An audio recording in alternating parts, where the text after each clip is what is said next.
تو اللہ کے نبی کی آنکھیں چھلک پڑی. آپ نے ایک دم بے ساختہ کہا یا اللہ میں ابو بکر سے راضی ہوں، تو بھی اس سے راضی ہو جا اور اسے جنت میں میرا ساتھی بنا دے.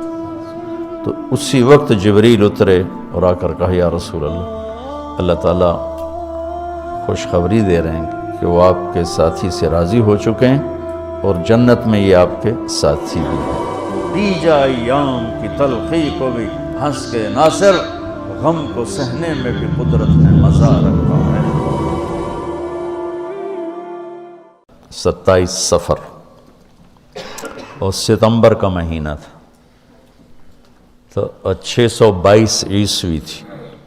تو ادھر ہے مدینہ اور ادھر ہے جبل ثور. تو ابو بکر نے عرض کی میں نے ایک غار ڈھونڈ رکھا ہے، پہلے وہاں چلتے ہیں، تو جب ہماری تلاش ذرا رک جائے گی پھر ہم نکلیں گے. تو اللہ کے نبی پنجوں کے بل چل رہے تھے. پنجوں کے بل، پنجوں کے بل اس لیے چل رہے تھے کہ پاؤں کا نشان دیکھ کر کھوجی پیچھے نہ پہنچ جائے. تو یہ کوئی مکہ سے غار ثور 3 میل تھا. تو آپ ایسے جا رہے تھے ایسے. ابو بکر کبھی آپ کے آگے چلتے کبھی پیچھے چلتے، کبھی آگے چلتے کبھی پیچھے چلتے. تو آپ نے پوچھا یہ کیا کرتے؟ کبھی آگے کبھی پیچھے. تو کہنے لگے اخاف الرصد فامشی امامک، اخاف الطلب فامشی خلفک. جب مجھے یہ خیال آتا ہے کہ کوئی آگے چھپا ہوا حملہ آور حملہ نہ کر دے دشمن تو میں آگے ہو جاتا ہوں. جب مجھے خیال آتا ہے پیچھے سے کوئی پہنچ نہ جائے تو میں پیچھے ہو جاتا ہوں. اس طرح. تو آپ نے بہت شکریہ ادا کیا ان کا. جب پہاڑ پہ چڑھنے کا وقت آیا تو آپ کی انگلیاں زخمی ہو گئی تھیں ایسے چلتے چلتے. تو ابو بکر نے آپ کو کندھے پہ بٹھایا اپنی کمر پہ، اور غار جبل ثور ایسے سیدھا پہاڑ ہے ایسے. میری آج تک ہمت نہیں ہوئی چڑھنے کی، حالانکہ کتنے سالوں سے اللہ لے جا رہا. تو آپ کو اپنے کمر پہ بٹھا کے اوپر پورا پہاڑ اوپر چڑھے، پھر آپ کو باہر کھڑا کر دے گا. آپ اندر نہیں جائیں گے. خود اندر گئے، ایسے اس کو ٹٹول کے جتنے سوراخ تھے پتھروں سے بند کر دیے. سوراخ باقی بچ گئے. تو اپنی پگڑی اتاری، پھاڑ کے سوراخ بند کی. پھر سوراخ باقی تھے، کرتا اتارا اور پھاڑ کے سوراخ بند کیے. ایک باقی رہ گیا جس میں وہ سانپ تھا. تو کہا یا رسول اللہ آئیے. جب آپ اندر تشریف لائے تو اندھیرا تھا، پتہ نہیں چلا. تھوڑی سی روشنی ہوئی تو دیکھا ابو بکر کا نہ کرتا تھا نہ عمامہ. تو آپ نے پوچھا تیرا کرتا کدھر ہے، تیری پگڑی کدھر ہے؟ تو انہوں نے اشارہ کیا کہ یہ سارے سوراخ تھے. تو اللہ کے نبی کی آنکھیں چھلک پڑیں. آپ نے ایک دم بے ساختہ کہا یا اللہ میں ابو بکر سے راضی ہوں، تو بھی اس سے راضی ہو جا اور اسے جنت میں میرا ساتھی بنا دے. تو اسی وقت جبریل اترے اور آ کر کہا یا رسول اللہ، اللہ تعالیٰ خوشخبری دے رہے ہیں کہ وہ آپ کے ساتھی سے راضی ہو چکے ہیں اور جنت میں یہ آپ کے ساتھی بھی ہیں. یہ خوشخبری ہے کہ یہ جنت میں آپ کے ساتھی ہیں. تو انہوں نے قریش نے کھوجی بلا لیا. تو انہوں نے وہ انگلیاں پکڑ لیں اور ان انگلیوں پہ چلتے چلتے چلتے جبل ثور پہنچا دیا. تو اللہ نے ان کے آنے سے پہلے، غار کا دہانہ بڑا ہے، ایک بیل ہو گیا، اس کے بیچ میں مکڑیوں نے جالے پھیلا دیے. ایک کبوتری نے تن کے رکھ کے انڈے دے دی. تو ان کے جانے سے پہلے 2 کام ہو چکے تھے. تو وہ کھوجی کیسا، حالانکہ پہاڑ پہ تو کچی زمین پہ تو پورا پاؤں لگتا ہے، پہاڑ پہ تو ایسے ایک آدھ کوئی نشانی پڑتا ہوگا. تو کیسا علم تھا، ان کو لا کر اس نے دروازے پہ کھڑا کر دیا، کہا یہ اس سے آگے کوئی نہیں. تو ابی بن خلف کہنے لگا تیرا دماغ خراب، یہ جالا محمد کی پیدائش سے بھی پہلے کا بنا ہوا ہے اور تو کہتا ہے ادھر گھس گئے. بے وقوف، کہاں لے کے آ گیا؟ اب ابو بکر ڈر رہے تھے کہ یا رسول اللہ اب کیا ہوگا؟ تو آپ نے کہا ما ظنک باثنین اللہ ثالثہما، جن کا اللہ ساتھی ہو ان کو کیا پریشانی؟ تو امیہ بن خلف نے وہیں دروازے غار کے منہ پہ بیٹھ کے اندر منہ کر کے پیشاب کیا. اب دونوں سامنے بیٹھے تھے.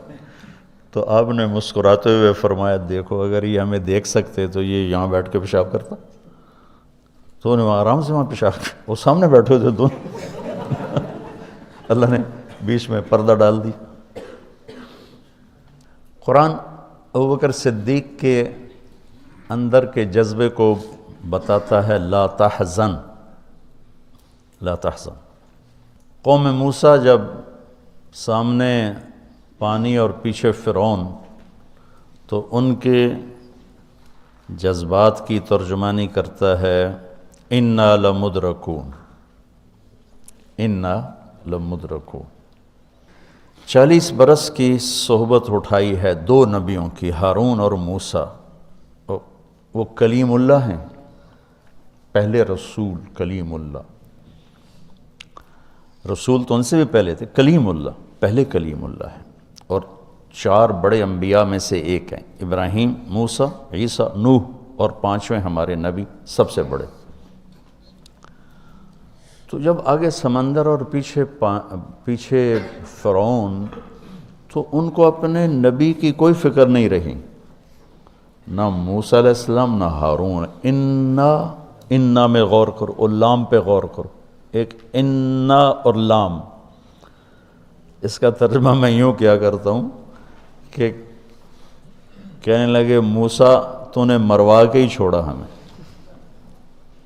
آپ کا کیا بنے گا، اب کیا ہوگا، آپ کی جانوں کو خطرہ ہے، ہم مارے گئے، ہم پکڑے گئے. تو آگے موسیٰ علیہ السلام نے اتنی شدت سے کہا کلا. کلا کا ترجمہ میں یوں کیا کرتا ہوں کہ ہو تسی اسے لیک کہ یا تسی پانی ڈوب جاؤ یا تو فرعون لتر مارے.